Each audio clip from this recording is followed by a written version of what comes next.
I believe the Seahawks weren't happy that the Metcalf stuff was leaked yesterday because they wanted to celebrate Tyler Lockett, one of the great players in franchise history, one of the great guys in the NFL. And this is what happens in the NFL. Because the people who seek out attention for themselves tend to get it, the guys who just go about their business, the guys who do everything that's asked of them without fanfare, without trying to contrive extra look-at-me stuff, those guys can be taken for granted because everybody's busy focusing on and worrying about the guys who suck all the oxygen out of the room. The guys who provide the foundation for the operation get taken for granted and overlooked, and that's Tyler Lockett. And look at what happened. On the day that should have been his, somebody dropped this DK Metcalf trade turd in the punch bowl. Yeah, it's a tough one. It is. You would like to think that maybe DK Metcalf in representation would have, been able to pick a better time to kind of break this type of news, right? Now, it's tough because business is business, and you got to try to get it done when you got to get it done. But, yeah, it did take the shine or off of the Tyler Lockett situation, who's been a great teammate, been a great football player for that Seattle Seahawks organization. And I think, again, it's just one of those cases like we see in Seattle and we've seen in Los Angeles and other places where, like, the money, the business side of it just doesn't match the quality of play and the player at this current state of their career. And Lockett, going into year 10, right? Maybe 11 off the top of my head there. And he's a smaller guy. He's not quite as quick and as fast as he used to be.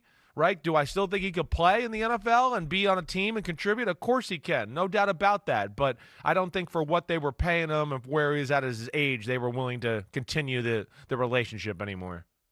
10 NFL seasons in Seattle for Tyler Lockett, 4 straight 1,000-yard seasons from 2019 through 2022. It feels like he's been around forever. It does. He wasn't a member of either of the Super Bowl teams. The one that won it, he wasn't there. The one that lost it, he wasn't there. He arrived the next year. And as a rookie, he was not only a Pro Bowler, he was the first team All-Pro kick returner. Wow. You don't think of Tyler Lockett as a kick returner because he developed into a receiver, and he has been a great piece of that Seahawks roster for a decade. He finishes there with 661 catches, 8,594 yards, and 61 receiving touchdowns. And his exit was marred by, and I'm not saying DK Metcalf is the one that said, hey, let's see if I can take the spotlight away from Tyler Lockett. The circumstances did, but it's fitting because a guy who draws much more attention took the attention away from the guy who has just been grinded out, meat and potatoes, do what I'm asked, and produce and be part of the glue.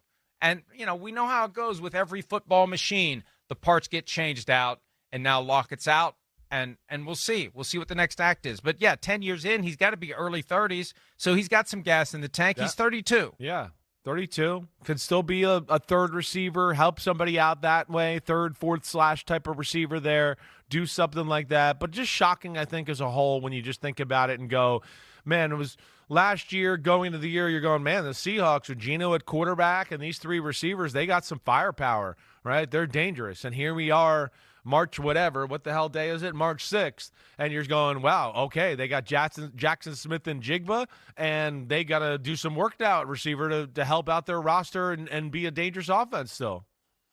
Don't trade for Treylon Burks, John.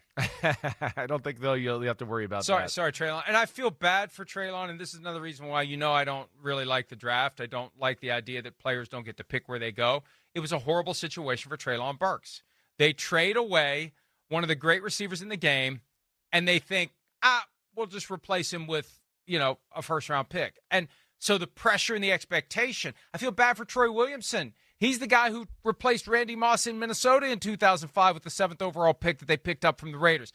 How do you expect a guy who just walked into the NFL to fill the shoes of an all-time great in Minnesota and a guy who's become one of the greats of the modern day in Philadelphia after his time in Tennessee? It's just not fair to the kids. It wasn't fair to Treylon Burks, and I feel bad that I made the snarky comment.